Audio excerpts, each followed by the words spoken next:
Well, happy Sunday, everybody, and welcome to another episode of the Unfiltered Historian Presents. And we are back with another Unfiltered Conversations. Joining me as normal with these, because this seems to be like a trademark thing between me and Darren over here. He's joining me for the Rappahannock Tea Party 2021. It's not really called You that. cheeky Yeah, git. that's You have to keep why. bringing that up, don't you? That's why. Hey, do you know what I'm going to do when I get there? I'm going to get all your coffee and I'm going to take the jar off and I'm going to chuck No, it you're all in the not. river. No, And because you I know what? use The I river's use going to those turn into a Keurigs now, big bud. You're not going coffee to do that. and everyone's going to No. be drinking the coffee from the river.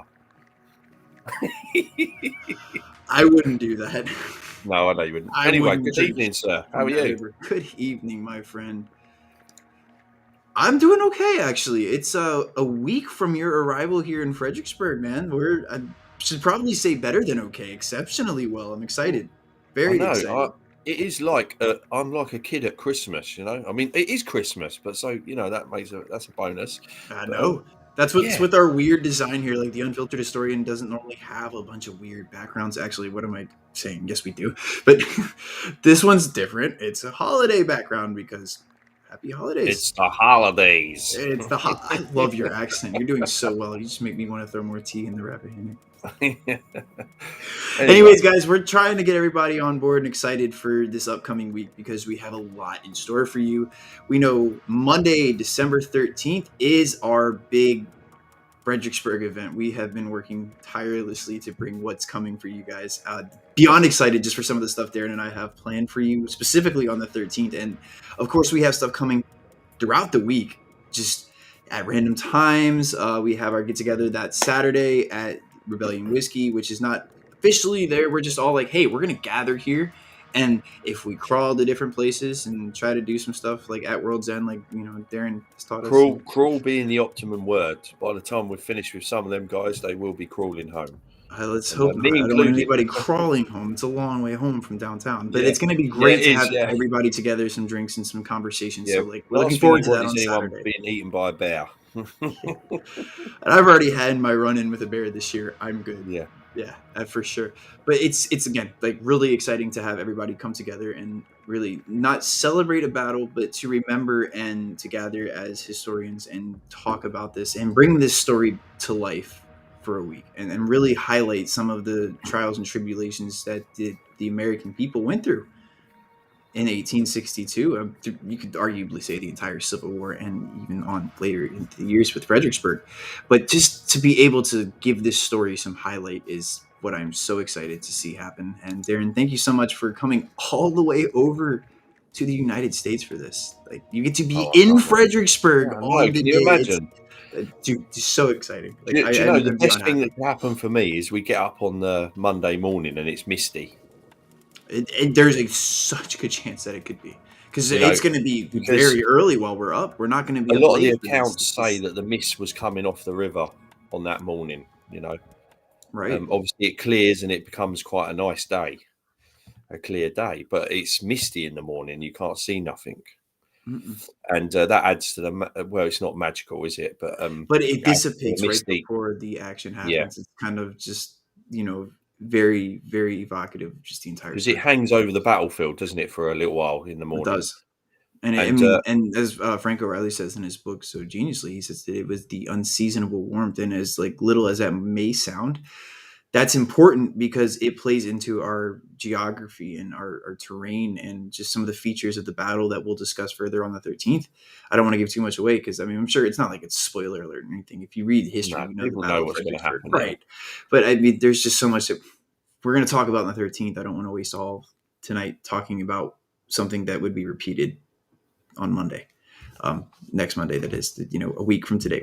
Yeah. Dude, we're But this we close. can give a little bit away of the itinerary, can't we? I Well, suppose. sure. So So on yeah, Sunday, we're gonna. I don't know if there's gonna necessarily be a live. We may pop on for a few minutes just to say hi and show that Darren made a safe arrival while we're at the pub because we plan to go to the pub. And once we finish with that, we're gonna just again kind of piece together everything. It might be a late night for us. We may not even sleep at all Sunday into freaking Monday. Who knows? This is going to be a lot because we have maps to go over, even just Sunday night coming in. So there's a lot of preparation that we're going to do the night before to bring you the itinerary for Monday.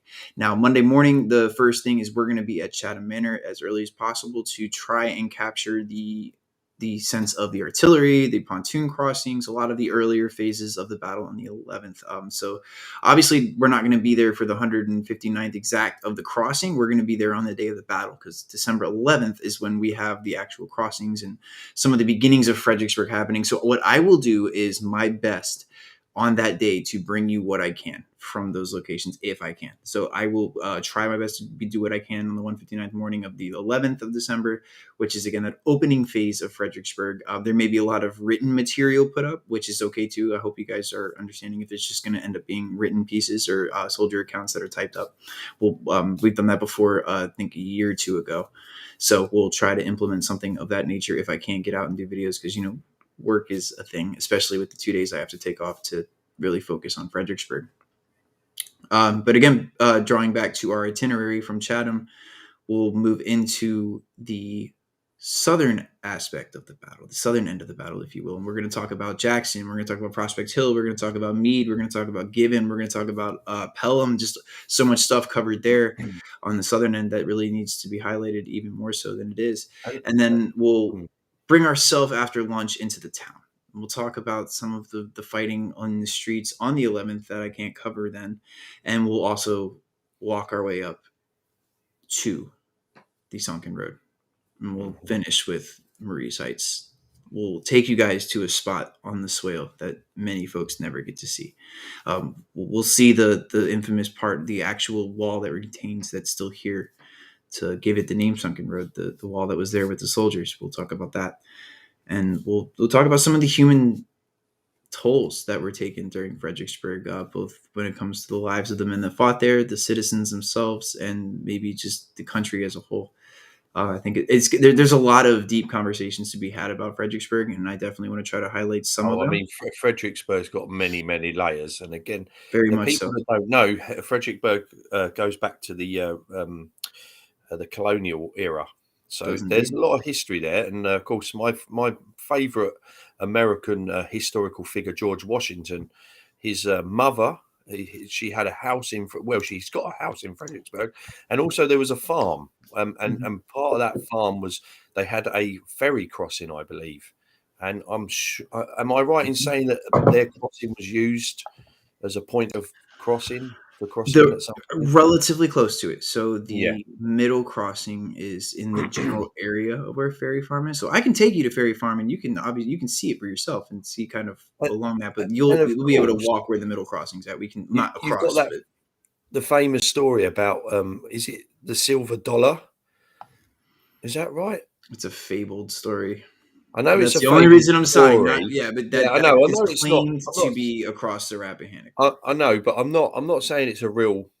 It happened or it's a real account. But Right. you have got that famous story, and that happened in Fredericksburg. Fredericksburg. That's right. So there's This is so the much point, guys. layers, like you said. Fredericksburg is an amazing place with amazing people. Thank you. So yeah, I if like you're I in, like if you Fredericksburg. ever visit the States from another country or you are in the country, go and visit Fredericksburg because it's a very important place. I like to think we're somewhat welcoming. I mean, we love to have It people is an come amazing teach. city, I must It admit. And is. it's a small city compared to some, but it's a city, believe it or not. It is. It's one of the oldest, and a lot of the Union soldiers themselves will actually, like you noted earlier, that it's got layers. If the Fredericksburg history goes back and back and back, and it's like a city of a bygone era almost. And a lot of the soldiers, the Union soldiers, that come in both in multiple occupations of the city. Because remember, Fredericksburg's not just occupied in December. There's earlier points in the war where it is under Union occupation. So there's notes from them too, and I have a lot of quotes that I pulled to share with just some of the Union descriptions of town and city life of Fredericksburg, and I've even got some interesting notes before the war of what Fredericksburg was like as a city and what the people were enduring and what they were working as and what just day to day life was like in Fredericksburg. Hmm. Of course, I've been here since June of 2000, so obviously I've been here 21 years, and 21 years in Fredericksburg is caused me to never want to leave the city. I hope to share some personal stories too. Even just not just Civil War, because we're going to talk so much about the Civil War, but I also We it's are, yeah, but we're highly going on to the cover city some of other stuff Fredericksburg too too, because we are of the course. Unfiltered historian. And we do that. We deviate a little bit from time to I time, mean, which is okay. It's what again, we're supposed to do. it's not just the first Fred either. I want to cover a Mm, tiny little bit about the second Fredericksburg. absolutely. And like I said, with going beyond the war too, just some talk about Fredericksburg and some of the Yeah, things that because it Fredericksburg needs talking is. about. It's important. Yeah, It I is. totally And agree. It is a it beautiful place. it's going to be really nice to highlight my city and be able to like really speak about what I've learned here as a person growing up. And the city itself has taught me a lot, and that's the cool thing. It's not even necessarily the people, which is funny, but it is the people at the same time. But it's the city itself. It teaches you, especially when you walk its streets and you're looking at different perspectives, because you're in your head time traveling through all these different eras and different parts of history that you studied, and the amount of history you study on one street. I'm going to use Princess Anne Street, for example. I'm looking at it through different eras of history, from Civil War to World War II to World War One. Different types of our history, and to walk that street and just know that it's been through all these different eras. I mean, it's incredible to have that, and a lot of the town still has historically significant buildings that were there during the time of the battle, and even into some of these earlier 20th century parts of history. And it's just so cool to walk through that. God, we could date back to Washington's time with some of the buildings that are still there, man. Like, but thanks to Noel, he sent me that map, or sent us that map that we Oh saw, yeah, which is yeah. incredible. I'm still going through that. Like, there's No, just so much to no. take in. If you're watching at some point over the time in the next day or so, or you're watching live now, yeah, thanks for sending that stuff to us because we appreciate that. Civil rights history is very interesting, actually. I picked up studying that when I picked up Vietnam. When I was studying Vietnam briefly, there was a deviation from Nam into a quick overview of the civil rights history, and I got caught up into that. And I think there would be a cool topic there about Fredericksburg and some of our local places during civil rights as well. That would be a cool thing to cover. Do you know one thing I'm looking forward to? And the problem is it'll be dark when I get there. But What's it's that? driving a path over the Rappahannock River. Hey, It's getting over the Potomac is the best part. Like, I yeah, mean, yeah. getting to the point where you can even cross the Rappahannock. That's where it's going Yeah, to matter. that's Yeah. going to be exciting. I can't wait for that. I'm Oh, going I to have bet. goosebumps. Brimming with enthusiasm. Oh, I thought you're being sarcastic. I would be, because I know the 95 travel. Like, you're going to be hating life, and you're not even going to notice you're over the Rappahannock. You're just going to be like, get the F on, people. Come on. You're going to be sitting in the same spot for a long time. It's going to take you 45 minutes to go 15 miles. Is it? Oh, yeah. What, at that time of night on a Sunday? Probably, man. I mean, you Yeah, just is it from when busy? I was coming home from DC, like, so the last 2 years of my, or I'd say year or so even, of my DC job life, I was taking the VRE, which is the Virginia Hmm. Railway Express, which is a commuter train that takes you from Fredericksburg to DC. Because that got me there quicker than taking 95 with the car. I'd leave work at 5 o'clock and not get home till 8 on a decent night. Blimey, yeah. That I have been on that road Sometimes around even Washington, and less. it But I is a mean, yeah. bloody nightmare. It is huge. It's like 5 lanes or something stupid, And it was something like nice. that. Like, I'm Maybe glad I even more than had that. I friends can't that I remember worked now. with, because that was the only like saving grace there, was that I had friends that I worked with at the time. We all carpooled together, so like we would all be stuck in the Yeah. same car together, which is awesome. But it's still just like, dude, I would love to be home right now and not sitting in traffic that is just this absurd. It'll Um, drive you mad. Also, guys, we are going to be visiting Antietam as well Yes, we are. That is very on true. the Tuesday, and you will see some live videos from Antietam. Some of the most important parts of the Antietam battlefield, which I have never seen. So you're going to get my live and first time reaction to seeing these places I'm excited because I know in that person. battlefield as well as I do Fredericksburg. And not that I know Fredericksburg expertly well by any means, but I definitely know quite a bit about Antietam, as I have a lot of family members that served up there on both sides. So I've been able to follow their footsteps up there. And And again, that is actually a follow on to Fredericksburg. So, we're going a little bit backwards, but it doesn't yeah, I matter. was going But to say the honestly, reverse order there, but yeah, but that is exciting for me. And I didn't honestly, know it I was your first cannot time. See, wait I to thought you've been stand there before. and look at Burnside Bridge. You can I walk can't it. wait to see that. And you get to walk across it too. That's the I'm best going to part. walk across it, yeah. Yeah, and there's But a tree there too. If you, I don't know if you ever known this, but there's a tree at the other end of the Burnside Bridge that was actually there during the battle. no, If imagine. trees could talk, my friend. Is there bullet holes in it, or did it heal?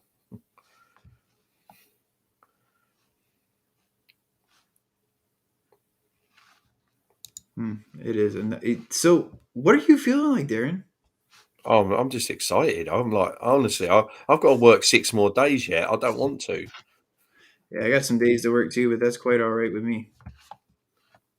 Also, I can't wait. What I want to do as well is get up on where the Georgians are up on the overlooking Burnside Bridge. So was it 400 Georgians I that think try and that's stop? Tomb. It's Robert Toombs' Georgians, right? Yeah, that try and there's only 400 up there from what the accounts I've read, and they're up there and they basically stopped the whole Ninth Corps from crossing for quite some time. You know, Yeah. and I want to stand in that same spot and look at that same view and get the same, because until you stand on that ground, you'll never get their view. Mm-mm. You You know, won't, and that's the one thing I think being able to go up there and kind of visualize that attack too. and I think there's going to be some parts of my trip where I probably get a little bit emotional about it because I'm really emotionally connected to it for some reason. I don't know why. I don't know. I could have had an ancestor. I probably did, but Hey, I'm this Darren, I have day. a surprise for you. Oh wow, what's that? Just give it a few seconds. You can continue talking though. Yeah. Anyway, I'm going to get really emotional at some points. I would imagine because I'm really into it. Good. So I'll make sure I get the Kleenex boxes before you Yeah, get here. you will definitely need that. Good. I'm not saying I'm going to be crying or anything, but I will probably get a little bit. I sure hope not. Stop it. Oh, Yeah, I love it. No, just your American impression has got me yeah. continuously doing that over again in my head. It's funny. But anyway, you don't approve of my beer, do you? But you've recommended some. Obviously, I like Yingling, which we know is a nice beer. It But is. I like Yingling a lot too. and also I've heard you've got some nice whiskey lined up. I Something to do. do with So a certain date the and year. 1776 rye whiskey is Oh, amazing. here we go. Oh, it is, and that's actually what's in my whiskey sour tonight. I did make one because I normally don't get to have such a luxury to have a cocktail after a long day. So like to have one and talk to you guys is like, wow, do you know what? This is even better. I'm gonna go ahead and make a whiskey sour for this. Make it kind of a special occasion, if you will. Yeah. But it's really interesting to, I guess, like also throw 1776 in your face a little bit, like out of a Yeah, smile. but It's just like, hey, I you get to suppose drink some 1776 what whiskey while you're over here, my friend. what sort of revolutionary war action did Fredericksburg see? Did that see any action during that period? Yeah, it's a great question for the wrong person, actually. I know a lot Yeah. about the colonial life in Fredericksburg, but Hmm. when it comes to the Revolutionary War, Tim is our guy. Okay. Yeah, that'd be good. Absolutely, he's Yeah, our revolutionary and guy. So see, yeah, Tim hopefully will be joining us at Antietam. Fingers crossed. fingers crossed, Because because I would love to have him up there. Tim when it comes to military tactics and that knows what he's talking about. Oh, dude, he lays it out Whereas I perfect. haven't got a clue when it comes to the tactical side of stuff. Good evening, Daryl. Daryl, why don't you come and join in? Daryl, I'm clapping for you because I love the comment, dude. Yeah. I love it. Irish is the best, though. Yeah, Irish whiskey That's is the beer pretty I good. bought today. I did. I got us some Schmittix But because I that's will my say this. favorite of all time. I have a And friend from my previous employment who is a whiskey connoisseur. And Jameson's is a nice, but Irish whiskey is slightly different to the Scottish whiskey. And apparently Scottish whiskey is very good too. there's your surprise, Oh, by the way. that was a Oh, surprise. yeah, it was, wasn't it? Where did you come from? Look, you just popped up through the woods. Is there a bear behind you? Stop. Why do you always got to bring up the bear? You know what? Look. You know what? There you go. I mean, I think the bear is still a legitimate question, but It is. We that's just me. I'm glad you had to endure that with me because now this guy's not going to have to deal with a bear. Like we got to be brave and He's got a actually. tree in his face at the moment, poor bloke. I do. There we go. There you go. Oh, I got go. good Oh, You that's gotta a, dodge the tree. Hold on. hey, Let's see if we can fix that. Tyler. That reminds me of a joke we was talking about earlier today.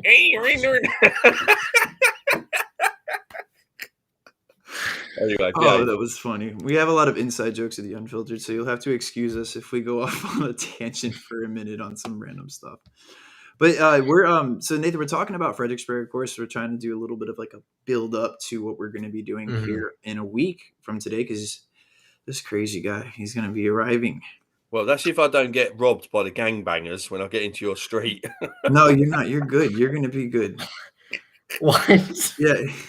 I told him there were scary old timey gangs running around here that are gonna rob him and take his money because America's, there's this typical picture of America is like burger eating, like highway robbery. So I'm like, Yeah, that's true.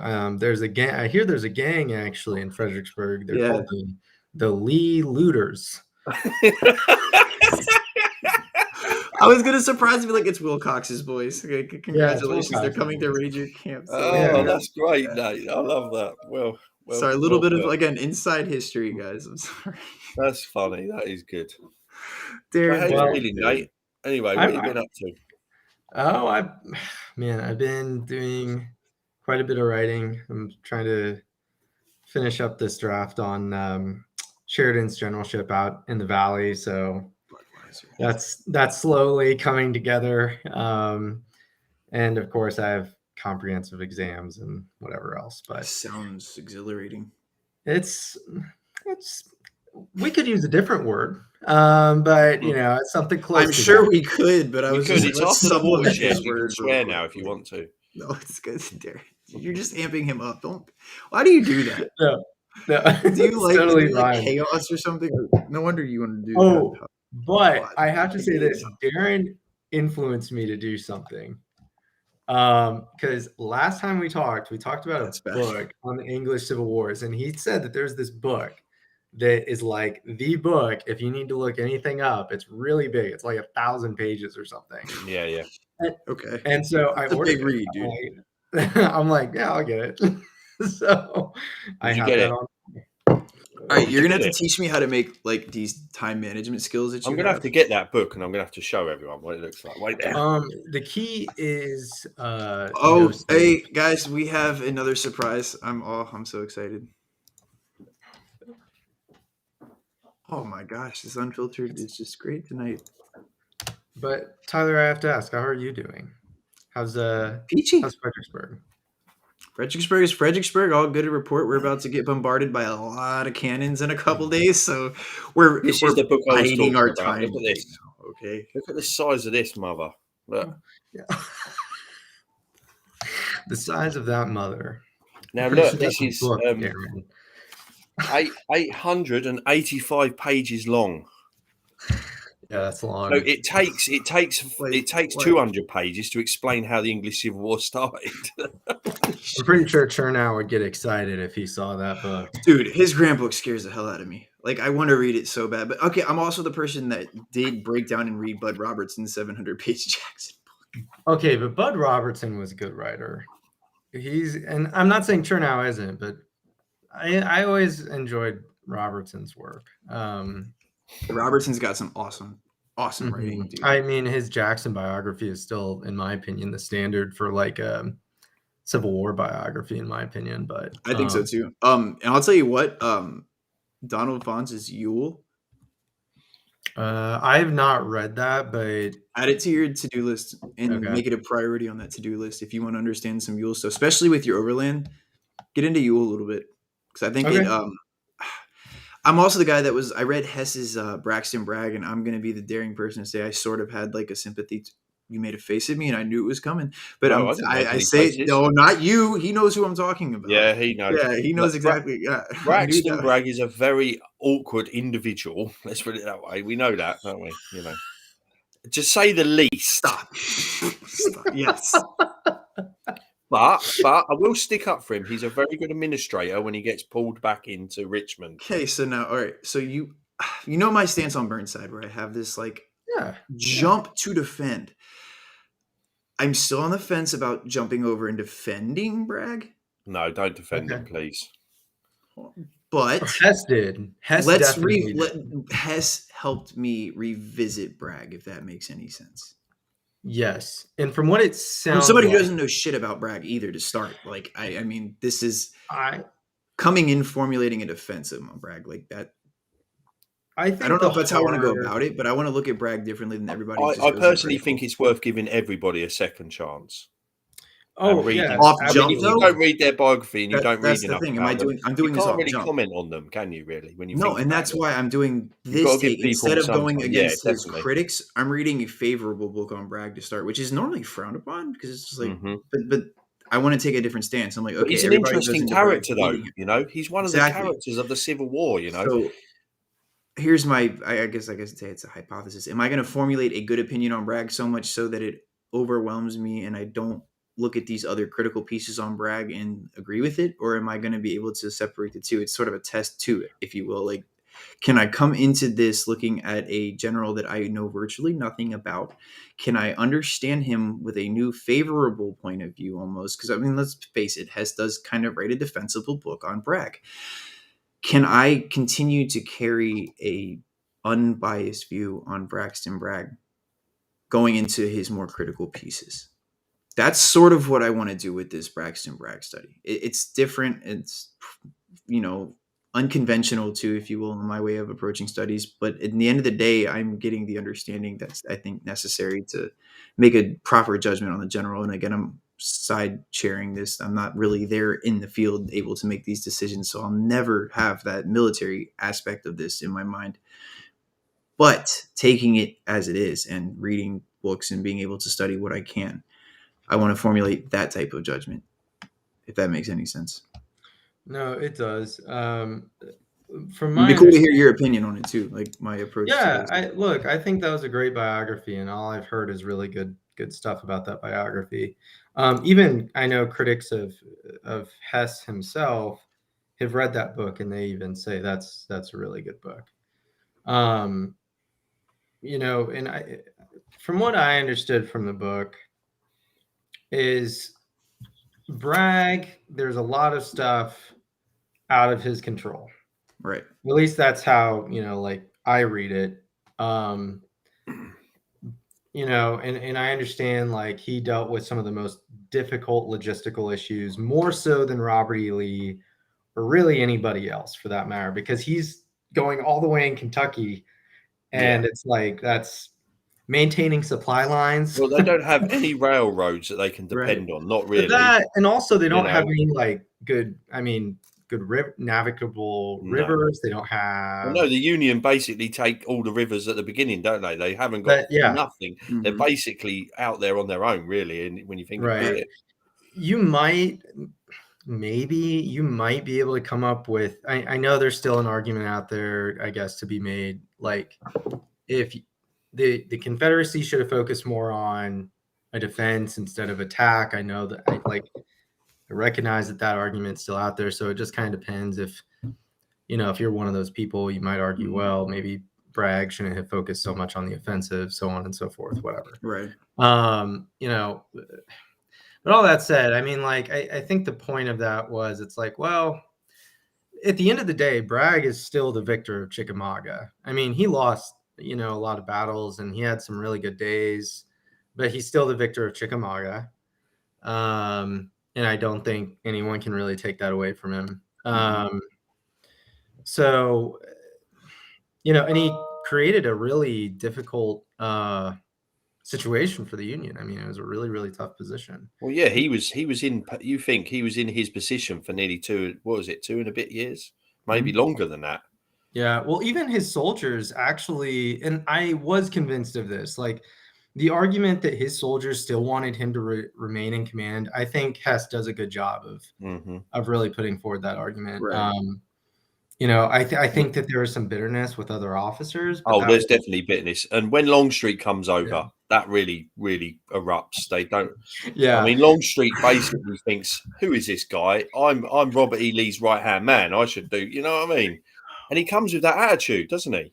He You know? does. Let's And just say, like, hey, let's keep this brag talk going too. I was Yeah, told. this brag talk is good. Trust I me, no, like it. guys, It's trust me. really There's a cool. surprise. There's a surprise. I'm Because really excited for you. I've No, done a I got lot a of surprise for research you. myself on that sort of Someone's coming part to of the talk with war. us You too, know. and about brag in a minute. Just give me a minute. Oh, who? sorry. What are I you don't. doing? I'm not spoiling this. I'm just. Someone's coming to talk with us about brag. Nate, did you Oh, see the text I sent in the group chat about who's coming to speak? You did. You said that's awesome.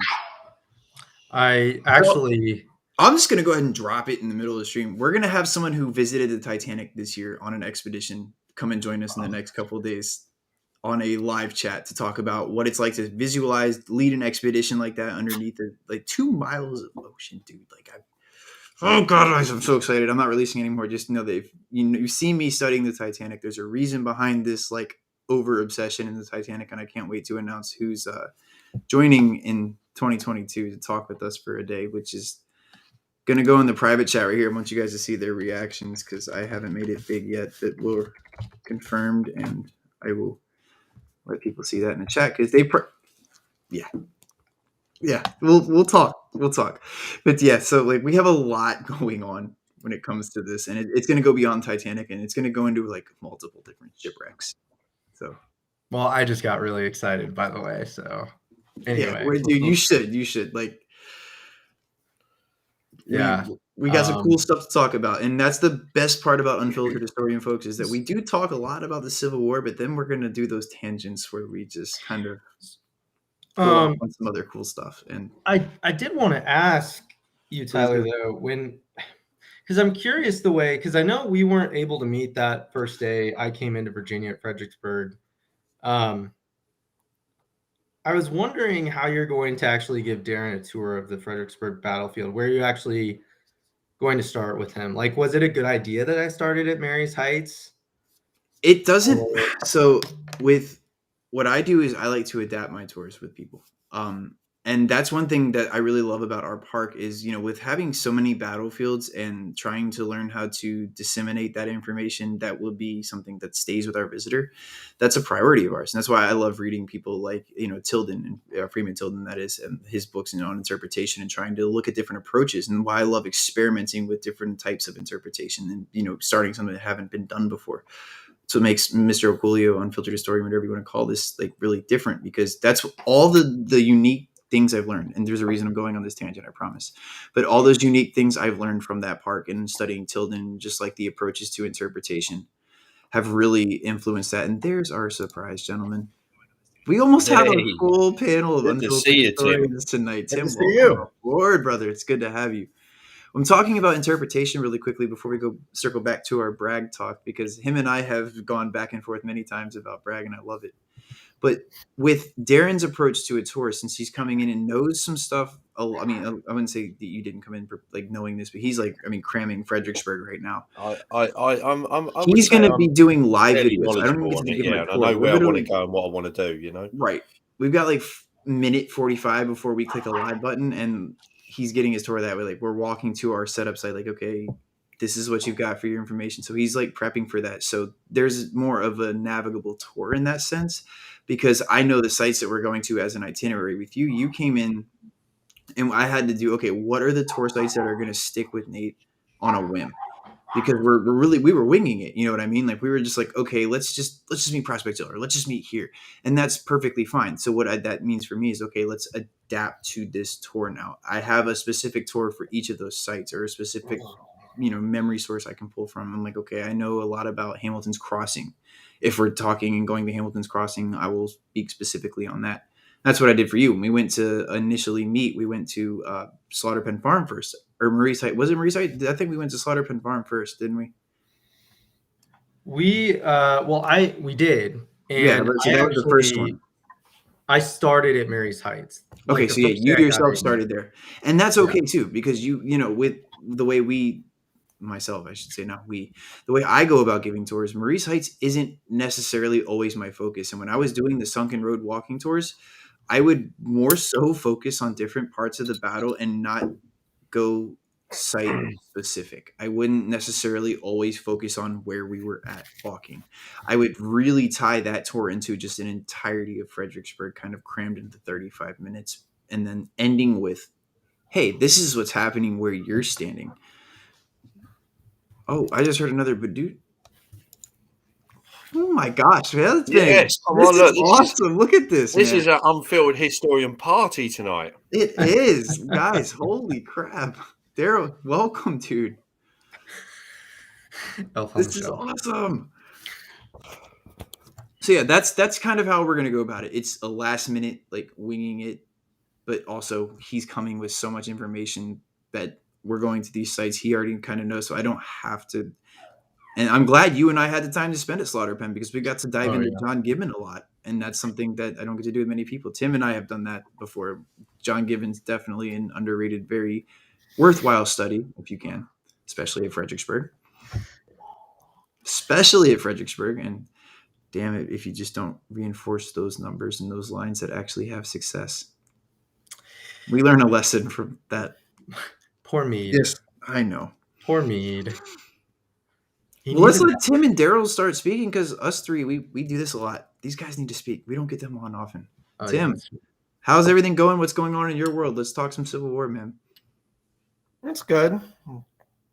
Just it's been a weekend. It's been a weekend, but you came off of a very strong video, and Daryl just popped. But you came off a strong video with the Yorktown stuff. Let's hear some Yorktown in Civil War. Come on, let's No hear what offense, the Darren. British I got their ass forgot Darren was here. I'm sorry, Darren. That's all right. So, do you want me to leave? No, I don't. Just suffer with the Yorktown talk. Here you go, Darren. Just for you. Just for me. Right there. Yay! No. Thanks, mate. We should get him a Frednat shirt for Christmas. We should. Yeah. Thanks. Do you want to go home with a George Washington Do you chopping want- down the cherry? Hey, do you t-shirt? want to go to Antietam? Yeah. No, Yorktown's great. I mean, it's more or less the closest thing a Air Force or military brat like me has to home. So I go all the time. It's kind of funny. A lot of people ask me like, "Oh, you're on this battlefield or that battlefield. Which battlefield do you know the best?" And then when I tell them they're like, "What?" They can't believe it. And it's like, well, I did kind of grow up there, so I know the place inside and out. Enough to just randomly park in some parking lot and just go off into the woods and find stuff. Hopefully I not. wish I could take all the credit for it. It isn't like I discovered this stuff on a whim. It actually started with my next door neighbor who literally grew up about 50 yards from the Morehouse, where the surrender negotiations were where they took place. Yeah, I know. So he actually lived right across the street from me. So he'd take us and his dog, and we'd go walking. And that I remembered seeing this one earthwork way back in the day. And ironically, it was after I had a day off from, my orders back in January. So I took the kids down and I parked there. I hadn't been there in 20 years. And I just walked into the woods and walked straight to this thing. It was the weirdest deal, but so yeah, Yorktown's chock full of Civil War history that unfortunately the park doesn't interpret really at all. I mean, if we're being honest, have the 1862 siege. Yeah, it happened, but it's taking place on the exact same location as the far more significant 1781 siege. So the funny thing about Yorktown is just the sheer number of people. Park Service also really doesn't do a great job interpreting that all those earthworks you see by and large are all reconstructions. Civilian Conservation Corps did it in the 30s or so. So you don't. So when the Civil War, sorry Tim, when the Civil War soldiers jump into those same trenches or those same fortifications, do they have to adapt them a little bit by then? Because it's been a little while, isn't it, since they've been used? Yeah, the only ones that were really adapted were the main British earthworks around what's now the visitor center. So if you're looking at that video, I point out the visitor center. And those earthworks, they're Civil War sized. You know, they're still 8-9 feet tall. The Revolution ones would have probably been a couple feet less. So Confederates just basically heaped up more dirt on the Hornwork and a couple of the other fortifications along that line. Most of the readouts, readout 9, 10, the Fusiliers readout, all of the French and American earthworks were basically, well, they didn't have bulldozers, obviously, but you get the gist. They were basically pushed away by the farmers, I think it was just farmers that owned it at the time of the war and filled them back in. It's like Spotsylvania after the war. Yeah, essentially. So those just disappeared. But the British ones were a little bit more substantial. They were closer into town. So they survived. And keep in mind, it was only 80 odd years ago. Well, actually, yeah, 80 years after the war that the 80 years after war. So okay. Summarize Yorktown, 62. So I guess take it from summarize the beginning. So everyone knows, like, McClellan had been in command since roughly August of 61 and had done nothing with the Army operationally. Didn't, make any efforts at any major offensives. He sends a reconnaissance out, and Tyler talked about that a couple months ago for Ball's Bluff, but never made any moves, focused on training and equipping the Army. And you have Lincoln making the quips about, if Joe McClellan isn't going to use the Army, I'd like to borrow it. Stuff like that. So he went through a couple. He was going to press on the Manassas line. He was going to do another sea base move, basically to Aquia Harbor, and all that. The last one didn't pan out because Joe Johnson had withdrawn the Army back towards Richmond. So then he comes up with the idea to float the Army down the Potomac, through the bay, up into Hampton Roads. And Hampton Roads, people don't even know what it is, but the Roads is basically it's the confluence of the James and the Elizabeth rivers emptying into each other. It is not the York. The York is above the Virginia Peninsula, so everyone understands, like, the topography, I guess, or geography of it. You have the James River runs roughly from Richmond. Well, it actually goes much further in Richmond, but essentially from Richmond down into Hampton Roads. Then you have the York on the opposite side of the peninsula, empties directly into the bay, the Chesapeake Bay. Right before the James empties into the bay, it's met by the Elizabeth River, which has created this rather wide, almost mini bay. At the eastern end of Hampton Roads is Fort Monroe, or Fortress Monroe. So McClellan's idea is sail down the river, the Potomac, to the bay, enter into Hampton Roads, offload the Army at Fort Monroe, which has been held since the onset. Yeah, thanks for a map. That's nice. Has been held by the Union Army. Actually, Ben Butler had command of it, I think, up to that point. Very around that time frame, he gets sent out to New Orleans. But McClellan shows up there, starts pushing his army out. And in early April, they make contact with the first line, which is in Poquoson, which is roughly, if you see that, if you're looking at that map, Poquoson is the area. The first Confederate lines right where that body of water like jets into the peninsula on the southeastern side.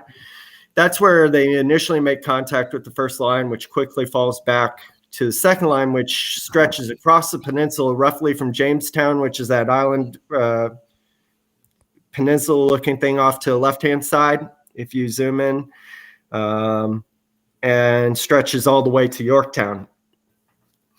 So McClellan gets there and immediately decides he's going to engage in a siege.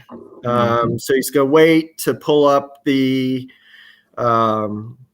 siege artillery, which is going to offload in Newport News.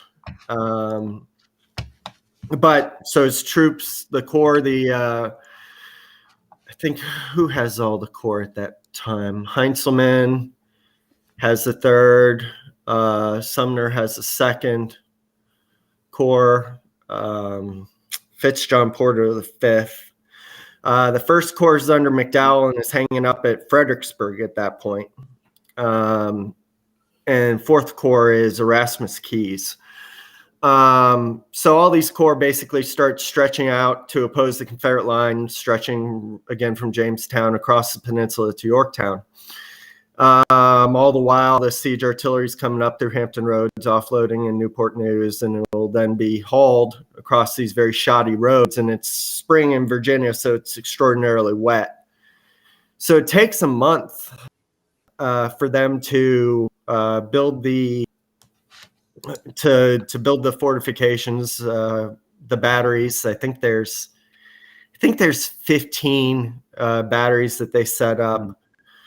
And it's a combination of heavy parrots. You're talking up to 100-pound parrots, 10, 15-inch mortars. So it takes quite a lot of effort to haul these things, oftentimes on sleds across the muddy roads, into position. And if you saw the video, the logistical effort was amazing, getting them up these creeks and over dams and up bluffs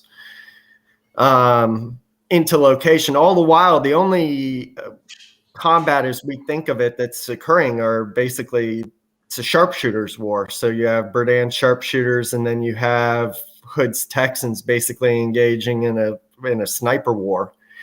Finally, all the fortifications are done, and they're saying, okay, tomorrow, I think it's May 4th or 5th, they're going to open fire. And you know, that day, one of the batteries, which is now located on the Coast Guard base in Yorktown, does fire, and it's 100-pound Parrott rifles. And the next day, everyone else is supposed to open fire, and the Confederates have gone. So I think I mentioned in the video, just imagine you've done all this work. You're a Union artillery battery commander, or you're the chief engineer, and you've put in all this effort for a month, and for nothing. The Confederates are gone. There is, if you see on the map, you see dam number 1. That's actually in what's now known as Newport News Park. I just didn't have time to get there. You can still see some of the fortifications. Some of, I think it was a Vermont Brigade unit actually went across this narrow isthmus,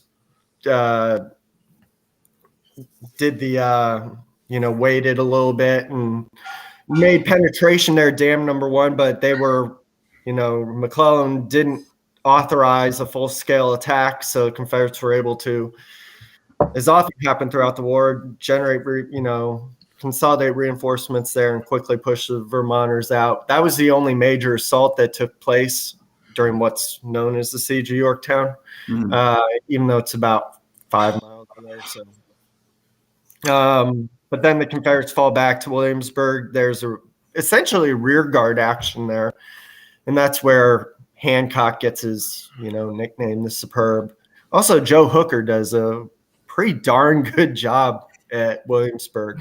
And I don't know if you guys are following the ABT news this week, but they got I think 264-acre site. Wow!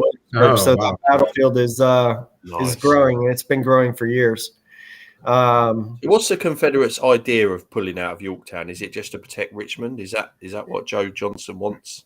more than Joe anything. Johnson didn't want to hold Yorktown, but Lee actually persuaded Davis to order Magruder, who was the Confederate, I think, division commander at the time, to hold. And they called him, Prince John, and and he was his big interest was theater, right? Mhm. So some of his stories, just some of the stuff he pulled that McClellan bid onto, was quite amazing. Like, having a regiment basically parade in circles around, so that you would around the entire Confederate line, moving from like Jamestown to Yorktown, but just moving the entire time. That gave McClellan the idea that there were all these reinforcements pouring into the there's line. 500,000 of them. I need more reinforcements. Yeah. Exactly, but Magruder never had. Oh, shit.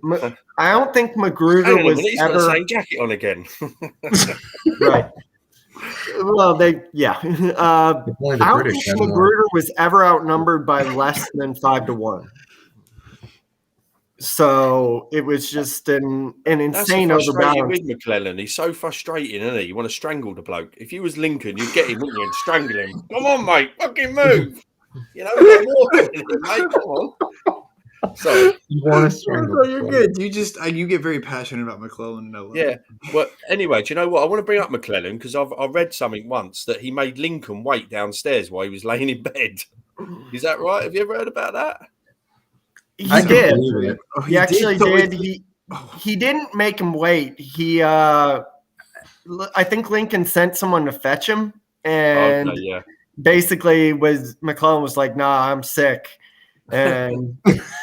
This is the president I mean, of the in my United States. opinion, Get your ass out of bed, mate. Now, get downstairs. in my opinion, there are Go two see the generally president. reviled, Yeah.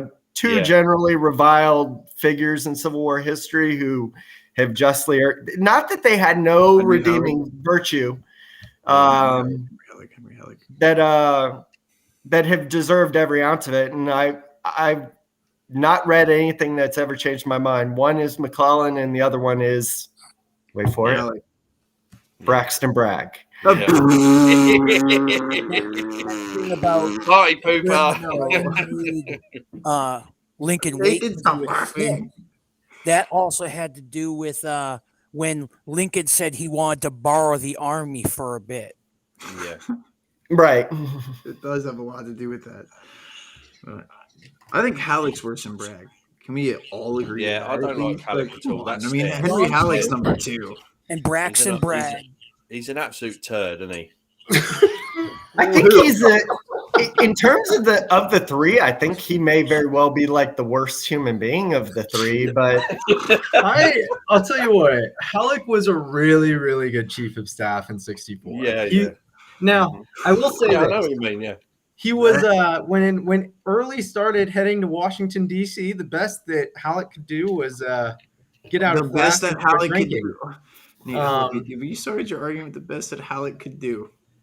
But as chief of staff, Oh, dude. he was Absolutely. actually, Man. you The know, man that was jealous of Grant, Yeah, I'm with Nate hero. on this one. Your hero.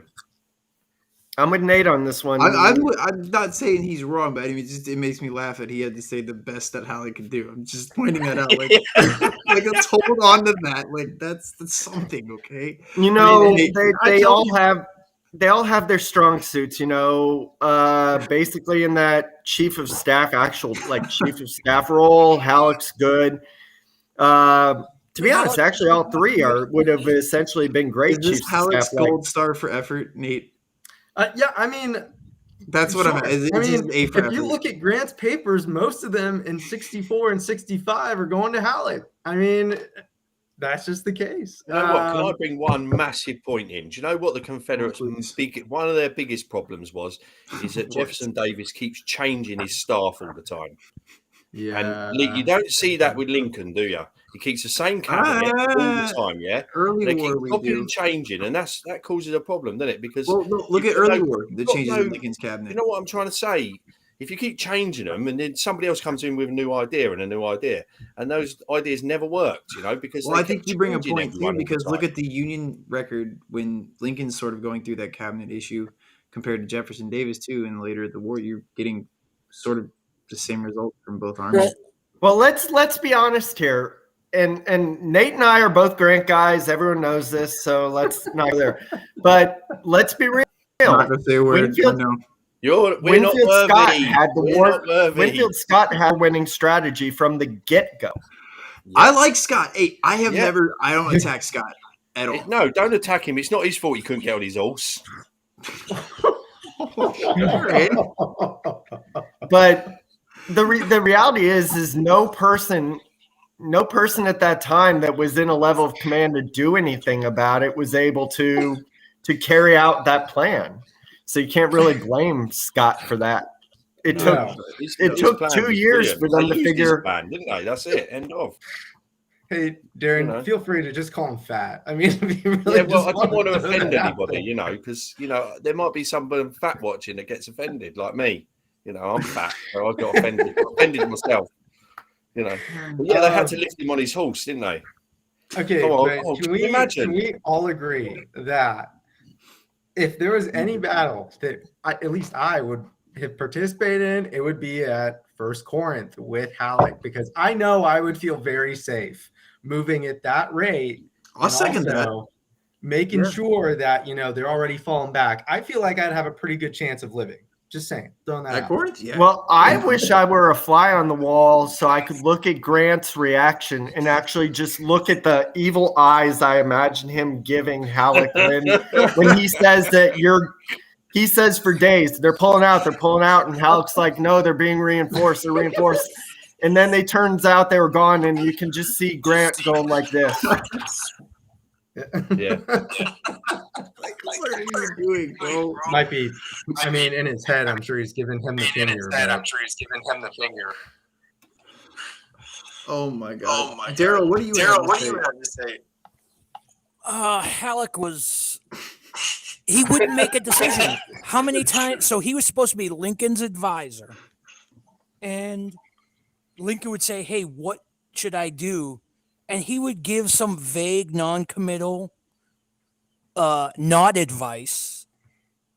Like, well, it's not my place to say. No, make a decision. You are the general in chief. Well, look at Fredericksburg. He gets outnumbered like pretty crazy. If you look at how he's going up against Lincoln, and he's going up against Herman Haupt, and he's going up against all these other generals. Now, Herman Haupt is like, okay, look, Lincoln's coming up with this idea to take everybody down the O&A Railroad. Do we not understand how the O&A works? And Haupt's like, guys, I can run a train car down that. I can run a single train down the O&A. Is that going to be my basis supply? Is that going to be where I'm going to go? And Halleck's like, yes, president says it must be. It must be. Herman Haupt may be the most underrated, invaluable general of war. No, I agree. He proves it at Fredericksburg. Proves it with the planning of Fredericksburg. He'd parrot what Lincoln says, but he wouldn't make like a command decision on his own and take it. And that's the problem. That's how the bridges get lost. That's how we have the issues we have in Fredericksburg with Burnside, and that's how Burnside gets the rap, because it's shoveled off on him. But it's Halleck's screw up that really highlights it all. I mean, I can imagine him in the background in the office going, excellent. I followed his plan again. Franklin. Yeah, sadly. We have a lot to say about good old Franklin when we go to the 13th, my friend. We have a lot for him. Well, I think Halleck makes several borderline, well, they're not borderline in my opinion. They're unforgivable sins in the war. The first one is his relief of Grant after Donelson. Yeah, I agree. The second, his sabotage of Burnside. Yeah. And then he basically does the exact same thing to Hooker when he's done with Hooker. Who's echoing, by the way? Someone's echoing for you. Me, but I don't know why. It's not me this time. Throwing that out there. Nate was doing it last time. It's okay. It's not that bad. We're going to blame you anyway, mate. I will say with Halleck getting promoted to general in chief and Pope going out east, I feel like that was also a very trying time for Halleck. It was. Halleck just You used to have a whole Pope episode. coming out east is a discussion on itself. God, Yeah, I know. that is my most hated general. Pope. Pope. Yes. Reasonably so. I mean, I can see that. The thing with Pope, and like I will say, it's questionable by itself that he. I mean, maybe I don't understand his political connections. I am no expert on Pope by any means, but I've always been curious as to why he was brought out east. He had a great victory at Island number 5, I believe. 10. Right? 10, I Yeah. think. I got double that. Great at math. So after that, though, he actually, from my understanding, he does a decent job when you put him out in Indian territory. Apparently, in the Dakota War, he actually does very well.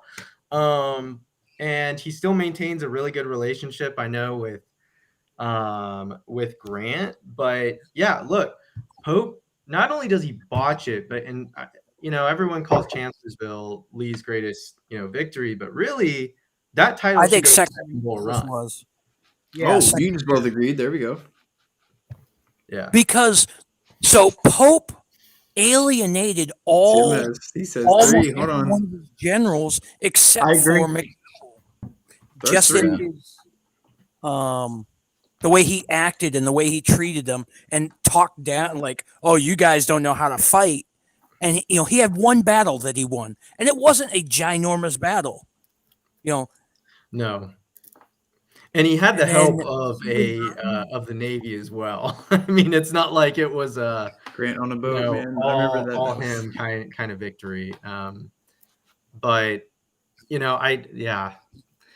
I think honestly he kind of got what he was coming, at least at Second Bull Run. But also he had never faced Lee, and that's partly why I'm like curious as to why he was brought out east, because even like you said, it's not a very big victory. And out west, quite frankly, at that given point in time, a lot of Confederate forces were still scattered because they're trying to defend this territory that just wasn't possible really to defend with the forces that they had. But anyway, that's a discussion. This is the thing that Here's food for thought, Nate, on that. So Pope comes east almost exclusively because of Island number 10. Yep. If Halleck had not sacked Grant twice,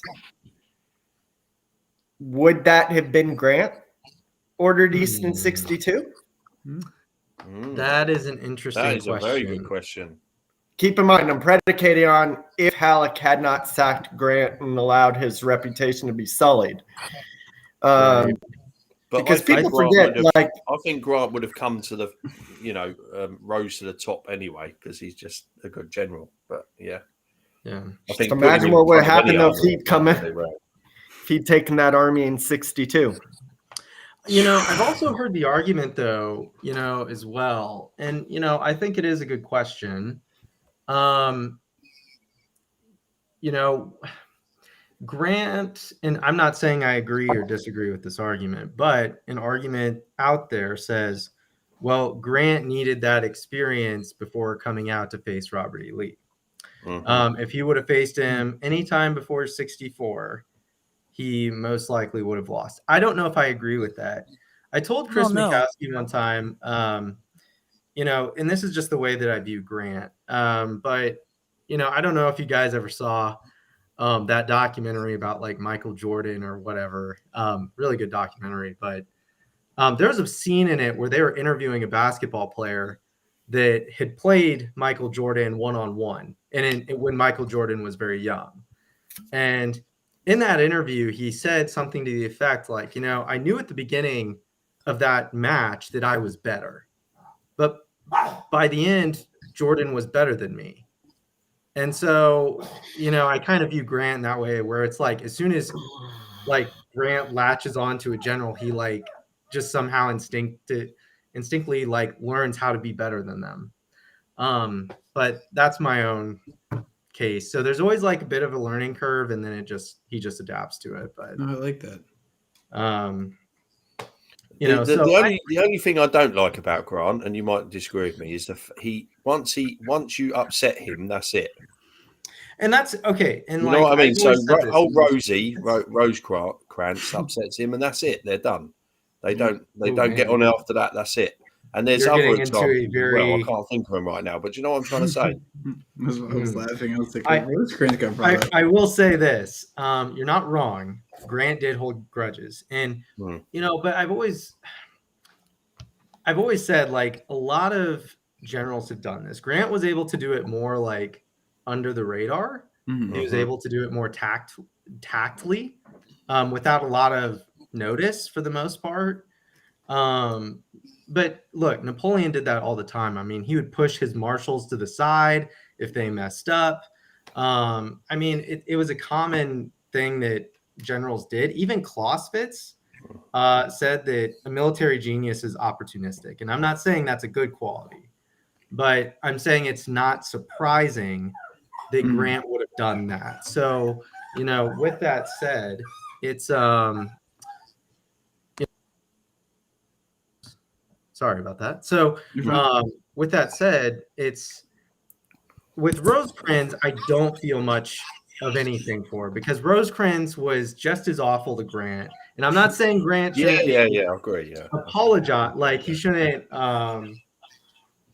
you know, be dismissed, but ultimately Rosecrans was also equally putting out in like the papers and everything, like sorry, my dog is like, I don't know what she's trying to do right now, but continue. He would put out in the papers like, oh, you know, Grant messed up here, whatever. Rosecrans was equally opportunistic, and at the end of the day, Rosecrans lost a battle. And he lost a chance. But it wasn't even just failure that would get you on Grant's list. You know, he could take failure. It had to be a certain kind, though, right? Like, so if it were just failure, then Sherman would have been sacked after Chickasaw Bayou. But it was Sherman or McPherson fails a couple times during the siege. Numerous generals failed Grant throughout the war. You know, overland campaign there. You know, it takes a lot before he decides he's going to shove Baldy Smith off. But it's having a general same line of thinking as Grant, and also not running your mouth to the papers. So with Sherman, that was never a threat, because Sherman would have killed all newspapermen in the country if he'd had his way. I'm being a little facetious, but that was his general. He would as soon slap a newspaperman as talk to him. But if you had that aggressive tendency, you moved with, you know, alacrity, as they'd say, and you didn't run your mouth to newspapers, Grant would like you. If you didn't do all that,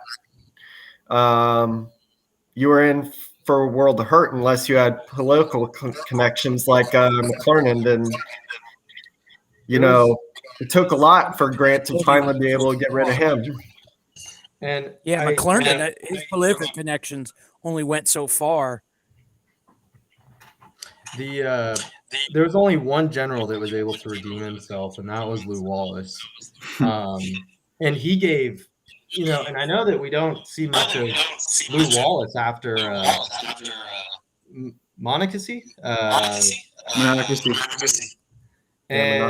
he actually sends Wallace down to the Mexican border, because the whole war, Grant is so worried about the French intervening in Mexico. And he recognizes that the French actually are a threat to American sovereignty, and they might take advantage of like the situation. And so I always think that story's really cool and not that well known. But like he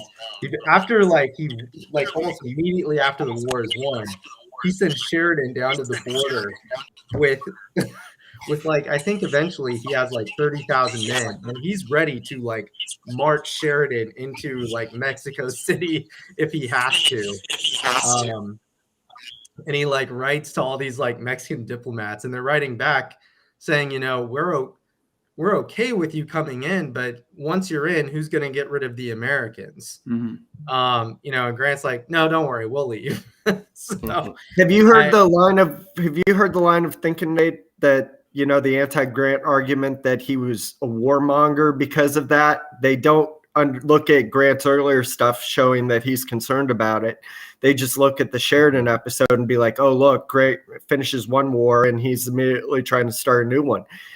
Which couldn't be further from the truth, but people that's part of the anti-Grant narrative. And I wonder if it isn't partially tied to, lost causism, because you do not see that criticism of Grant in the period. He ran on the campaign slogan, "Let there be peace," and it's like, you use that as your motto, and you even create, the Indian peace policy and all this stuff. And it kind of goes to show he negotiated good terms with the British, and it actually created cordial relations again with the British. Look, I want to come and visit you now, because of Grant. Yeah. I don't hate your guts anymore. I still hate the fact that you have Yorktown, but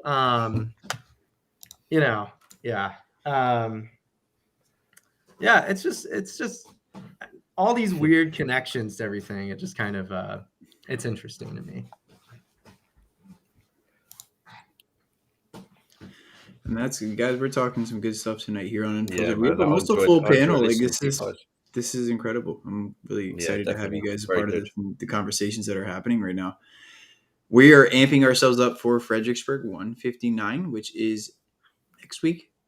So next week, Darren will be here, and we will be talking quite a bit about Fredericksburg, and then the next day, Antietam. So we just got so much stuff in store for you guys, and we're excited for it. So if you're just tuning in, thank you guys so much for watching live. Thank you for watching at home on YouTube, Twitch, Facebook. There's quite a few others. So if you're watching on that, thank you for watching as well. What else is going on in history world, guys? It doesn't have to be Civil War. I'm studying the Titanic religiously out of nowhere. Like, that was cool. I just kind of picked that up and started studying that. And, I kind of dropped the announcement already that we have somebody that has recently visited the wreck site coming to speak to us here in a couple of days. So yeah, I saw that. Did you know you can only visit that site like once or something? Yeah, and it's like a $60,000 a person trip. So hey, it's cheaper. You got it. Yeah, it's a trip of a lifetime for sure. It's a bucket list item. I don't know if that I'll ever have $60,000 to go see the Titanic with. So it's kind of, we have to decide, do I want to go to space or do I want to go see the Titanic? Yeah, if I ever get like that type of opportunity to choose from something, that's it. Do you know what? I'll definitely choose the Titanic over space. Yeah, I'm going 2 miles below the ocean. Well, reality is we'll only have that option for what, another 10 years or so. Tim's right. We are the Titanic has been very frequented by people that want to scalp it and take stuff from it. And it's practically just a hunk of there's almost no metal left. It's basically a rust shell now. So it's going eventually all its structural integrity will go, and it'll just be a copper colored blob on the floor. So it's cool that in our lifetime, guys, like we've got to see. I mean, I didn't see the Titanic discovered, but the fact that we can have images shadowed back from that wreck site of it still somewhat intact is rather incredible. So like to hear from someone who's been there to see it and tell us what it's like that's going to be very surreal for myself, at least. I mean, I'm a Titanic nut. Like that's my first historical obsession. To talk to someone who is like physically seen the wreck this year, and you're reading a book about a nurse that sunk on the Britannia. I am. I have her right here, actually. Yeah. So her name is Violet Jessup, and the more I read, the more interesting she gets. So she starts out as an Irish girl, moves to Argentina. I think she's actually born in Argentina. Yeah, exactly.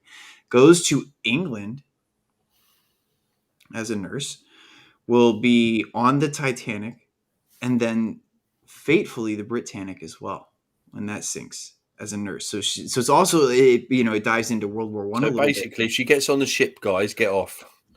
for at least Paul. Should, yeah, but she doesn't. Yeah, but she doesn't. She's a nurse on She's this a nurse ship. on this ship.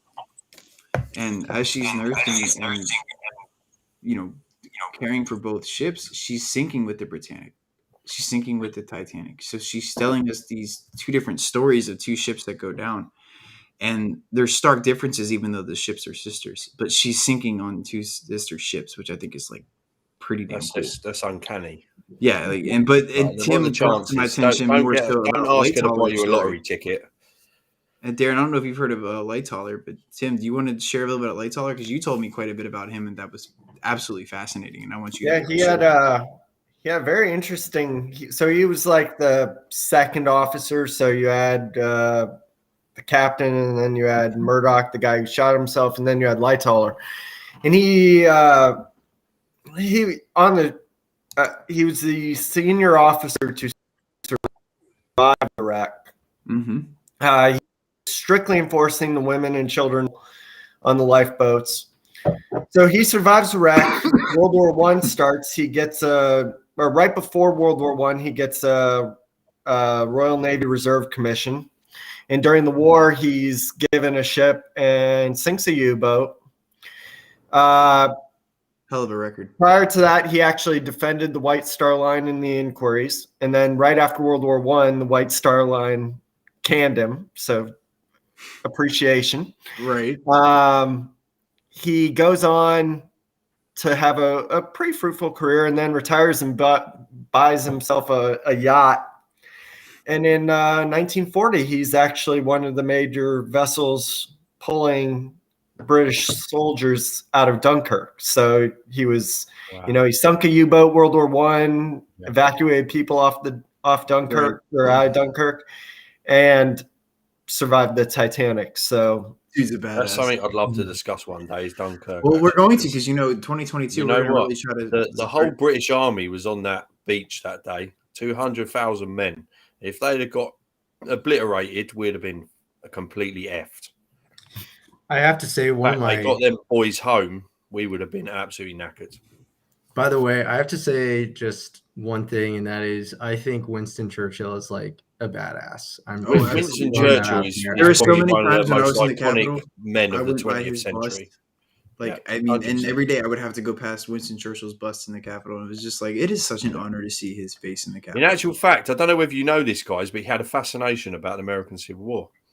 But his mother did. He was in American, Fredericksburg. and he toured Fredericksburg. he It's loved actually the Civil something War. we're going to talk about. I was going to surprise you with that, but apparently you already know. He does make a surprise tour visit to Fredericksburg and actually carves his name somewhere in Fredericksburg. So I will be showing you. Oh. Ike took him around Gettysburg too. Mm-hmm. Didn't he write like a really extensive history on? He's very similar to Emory Upton in that manner. Yeah, he did. Okay. I think the closest American to Churchill in terms of behavior, actually, he's a contemporary of him. If you think about it, he's probably most like, Teddy Roosevelt, or for you, Darren, Teddy Roosevelt's most like Churchill. They're very, the course of their lives are very similar. Thing is, some people are just there at the right time, and Churchill's one of them people, because straight after the war, he's ousted out. Mm-hmm. I know he has a second term, but some people the just Gallipoli made thing for followed him the for a certain long eras, aren't time. they? I've always found that fascinating. It's like, oh, great, you got us through the war, inspirational leadership, all this stuff. Literally, war ends, or I don't even know that's officially over. And it's like, okay, we're done with war. You're gone. Yeah, right. Thanks, but no thanks. And then he leads you through the Second World War. It's just like, yeah. Well, everyone has their bad moments. Churchill wasn't without him. He messes up royally when he's the First Lord of the Admiralty at Gallipoli. Like, Gallipoli is Winston Churchill, and he was all him too. Don't talk to me about that. Well, it's like Hooker's redemption at Lookout Mountain. I don't like Mel You got Gibson. Chancellor Sorry. Jill versus Lookout Mountain. Hooker's, but I just love Hooker's accountability. I had to throw him in there for a minute. Like, he's like, I lost faith in Joe Hooker. I'm like, no other general had the balls to say that. Mm-hmm. Well, the cool thing about Churchill So it's like cool hooker. Fight in the trench. A private army on the Western Front or something like that. He was also a veteran in the Sudan War that's right, yeah. Omdurman or whatever. So he was in Kitchener's original army. Yeah, he was. Yeah, there you go. But then also, I mean, I don't know if you know, but you probably do because you're history buffs. But also, a young Adolf Hitler was also in the German army during World War I. And then he nicks somebody else's story and makes it his own, that he was some kind of war hero, which he wasn't, because he was apparently just a runner. And there you go. That's how he weaseled his way into power. Well, they say that the most common veteran story from First World War is the soldiers who would say that they encountered Adolf Hitler in World War I and didn't spare, and spared his life and wish they hadn't. But those are like a dime a dozen, right? Ironic. Yeah. If only. There was no dead. Gents, I'm gonna have to bounce off, so it was good talking to y'all. Hey, Daryl, it was good talking to you too, man. Thanks for joining the panel tonight. Yeah, see you soon, mate. Absolutely. It's good to hear from you. The interesting thing that you say, I'm you're so snowed He's hiding from that bear again, isn't he? So the interesting thing that I actually it's interesting you brought up the Roosevelt thing, comparing him to Churchill, because I recently read an article for my Modern America seminar course or whatever, and it was all about how America came very close to actually supporting the Germans, because from what I understand in this article is Roosevelt was actually more pro-German at the beginning. He was much more militant than most people lead on. And also American and British relations in 1960 were at their lowest point in a really, really long time. So the fact that really what kept us with the British and Allied forces ultimately was Germany's decision to do the unrestricted warfare.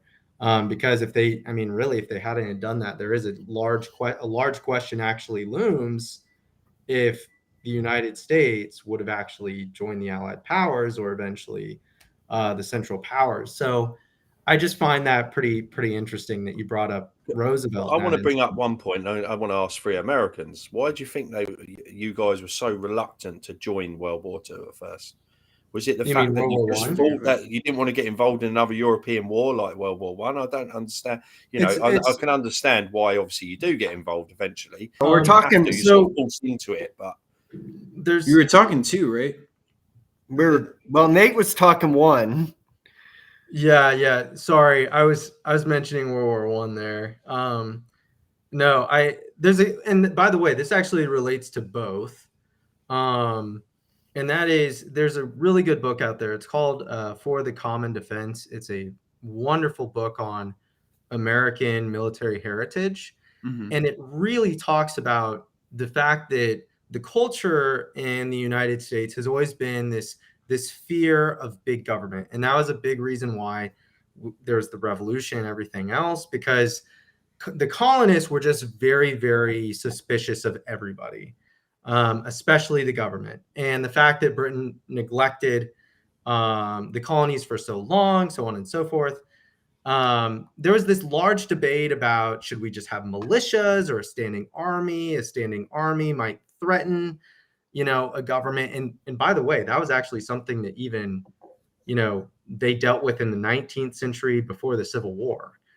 Do we have a standing army? Do we not have a standing army? And so the United States has never really liked big armies. And so until after World War II. Right. I mean, so really before World War I and World War II, our armies were actually really small. I mean, right. It's not like, we have this profound army, right at the beginning or anything. Quite the opposite. We just don't like the idea. And Great Britain actually, to some extent, is a little bit like this. They didn't really have big armies either. They just used diplomacy to get their way. And the Navy.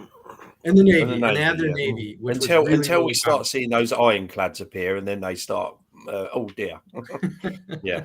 I Yeah, think so- to answer your question, Darren, World War II, you know, continuing what Nate said. So after Civil War, we had this massive army. We downsized it. World War I, we built up really fast to 1.5 million. We downsized it in 1919. Then we get hit by the Depression, but we're rebounding from that. But there is that lingering perception in one of the two parties at the time. The Republicans were very much isolationist, and that goes into, you know, isolationism had its root in both parties to an extent, and more importantly, it had Middle America. You also, and this impacted, you know, both world wars, the largest single ethnic group at the time in the U.S. were German Americans. So you also have that. Okay. I don't think that played as big a role in World War II, but especially after World War I, the horrors of that, it was kind of like, well, this is a European problem for right or wrong. And Roosevelt, FDR type, saw that was naive, and he kind of backdoored our way, you know, gave support where he could through Lend-Lease and a couple other things. But that being said, the warning signals in America at the time were that we were facing a war with Japan. They started talking that throughout the 30s. I mean, Japan had been at it since 1932, was it? Been just like taking whatever they want, you know, going into China, taking province of China and taking this, taking that. You know, they were eventually going to cause you a problem, and the world a problem. And that's actually a huge criticism of historians with both Roosevelt and the British, because, you know, newspapers were saying, oh, the Americans and British are protesting military activity in China and, you know, all this other stuff. But really, the only thing the only thing we actually did before 1941 was, I think we put one sanction on them. And that was it. I mean, I think also the Treaty of Versailles has a massive impact on World War II anyway, because Japan doesn't. Well, they go to a couple, don't they? And they, in the end, they walk out. They don't even turn up. They're pissed. They're like, pissed. You know what? We're not going to do what you tell us to do. You know, and that's it. You know, that causes a problem too. Dude, I need to cut this short, but we're at our hour-and-a-half mark. Another time. Yeah, I would say we're literally 30 seconds. I know, right? I'm going to cry. You're going to cry about it? Elf on the Shelf. We'll go. Elf on the Shelf. You have an Elf on the Shelf. All right, before we go, Elf is there. He's got his mask on, a few because, you know, we've got that silly variant running around, scaring everyone with the media. The British media are the worst media in the world. They've got a scaremonger about everything. Oh, we're going to run out of toilet rolls. Oh, let's go and buy toilet rolls. And nobody's got none, you know. And then it's like something else. You know, they were scaremongering about running out of turkey at one point. Because obviously we left the EU and they've got a shortage of lorry drivers now, or truck drivers, so they're not getting supplies anywhere. And they panic. They have to ramp it up all the time, and people go crazy and panic, you know. We had a fuel thing a few months ago, like you guys. I know you guys had a fuel thing, didn't you? In the summer, was it? But like literally, there was queues like 10 miles long for the fuel, because they turned around and said, "Oh, we haven't got enough truck drivers to get the fuel to the gas station." So people panicked. Oh no, I need fuel.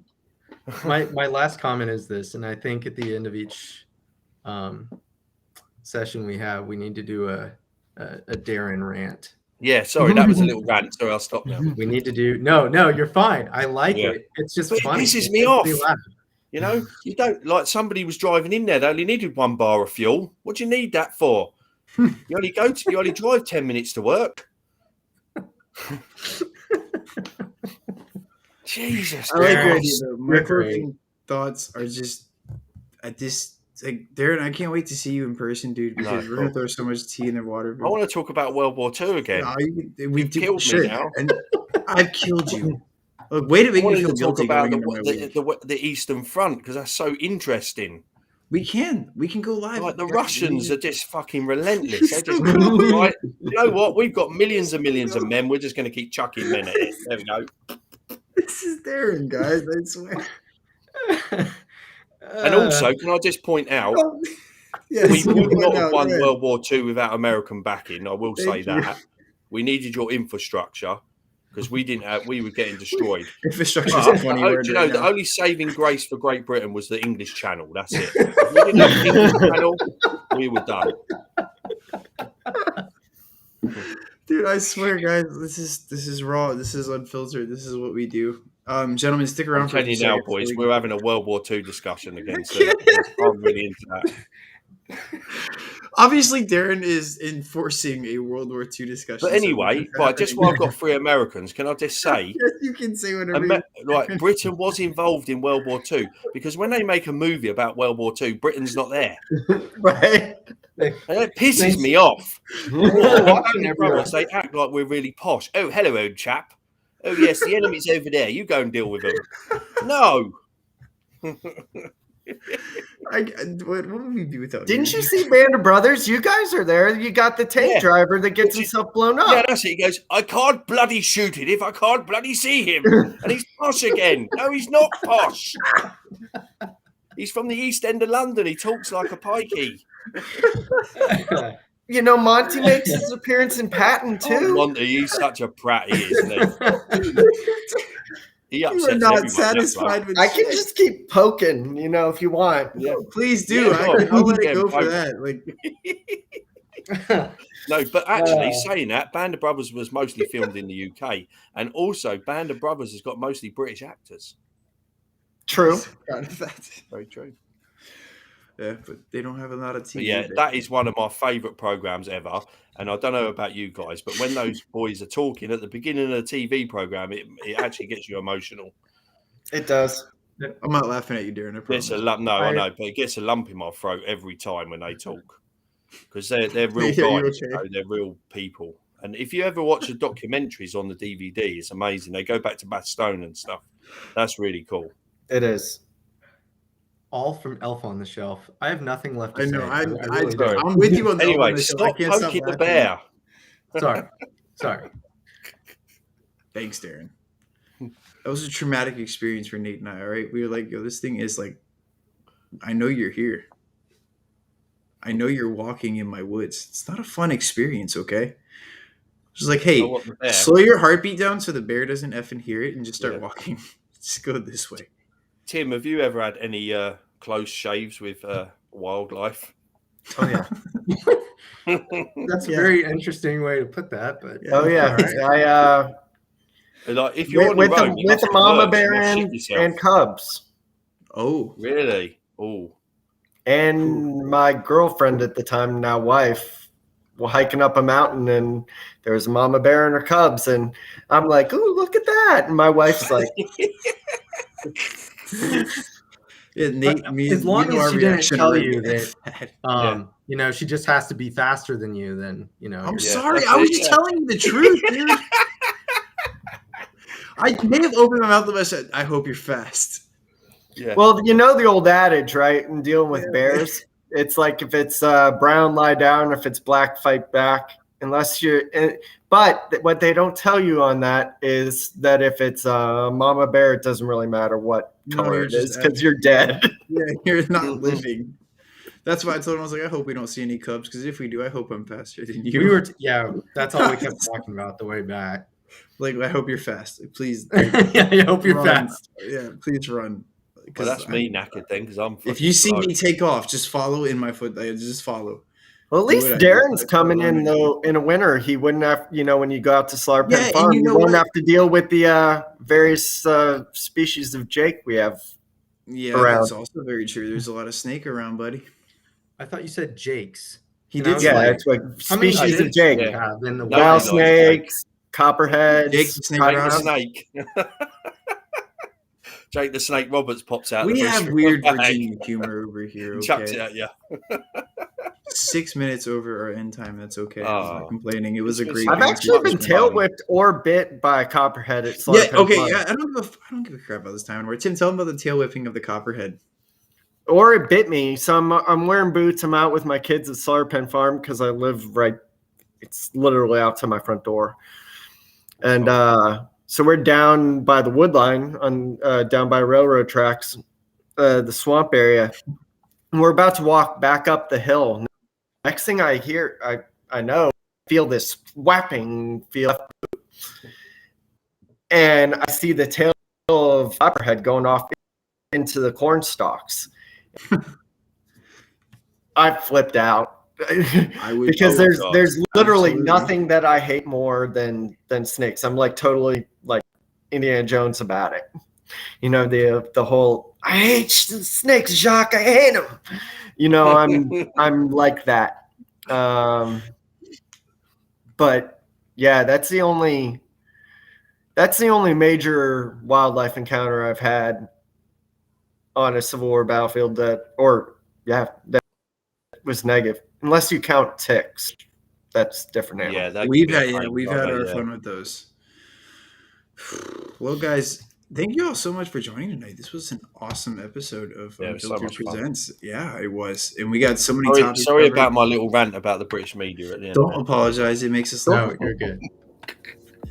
Well, yeah, guys, stick around for like a few seconds. We're going to end this now, and then we'll just close ourselves. We do that after. It's just kind of like a debrief, if you will, when we like to do that stuff. But Fredericksburg's in a week, guys. Darren will be in the United States. I'll be there, the next time you see looking forward to meeting you in live, person, Tim. What's that? Yeah, absolutely. All right, gentlemen. Thank you all so much for joining tonight. See y'all later.